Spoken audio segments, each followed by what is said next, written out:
नमस्ते प्रणाम आप सब श्रोता समाज जे भी अच्छा गीत सुने वाला बा आप सबके हम राव छोट भाई अभय चौबे तहे दिल से प्रणाम करत हनी। आप लोग इतना प्यार दुलार आशीर्वाद दे रहल बानी, बहुत अच्छा लगा था भैया।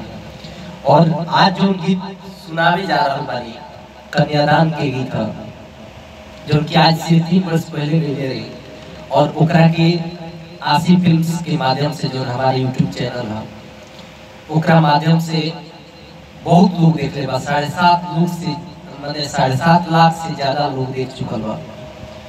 तो चलिए वही गीत के आज हम अपने स्टूडियो में डायरेक्ट लाइव हुआ के गा के सुना रहा बानी। अच्छा लगी तो शेयर जरूर करें।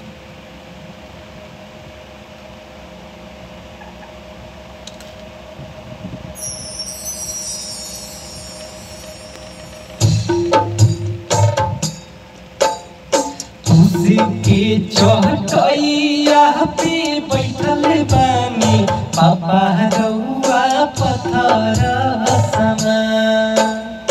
तुझे के चौटैया पे बैठल बानी पापा रउआ पत्थर समान।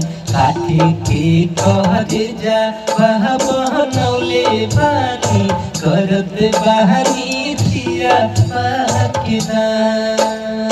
पाटी के कहर जा वह बनौले बानी करत बहनी दिया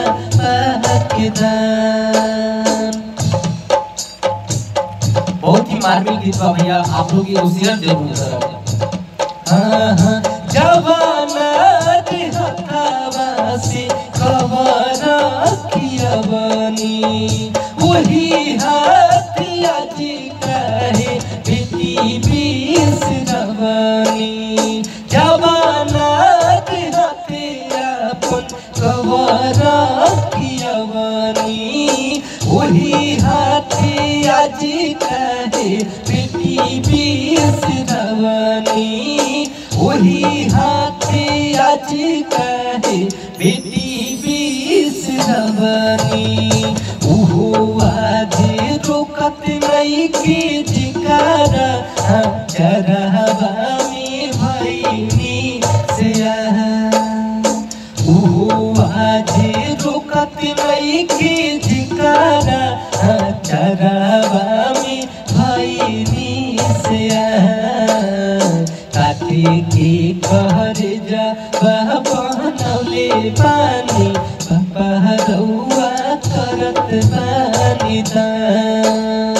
काठी के कहर जा वह बनौले बानी करत बानी दिया के दान। चलिए धन्यवाद। उम्मीद करता हूँ कि अच्छा लगा भाई और अच्छा लगा भाई तो आप लोग एक बार प्लीज आशी फिल्म पे विजिट करके फुल सॉन्ग के सुनी जरूर सुनो। धन्यवाद, थैंक यू। जय भोजपुरिया समाज।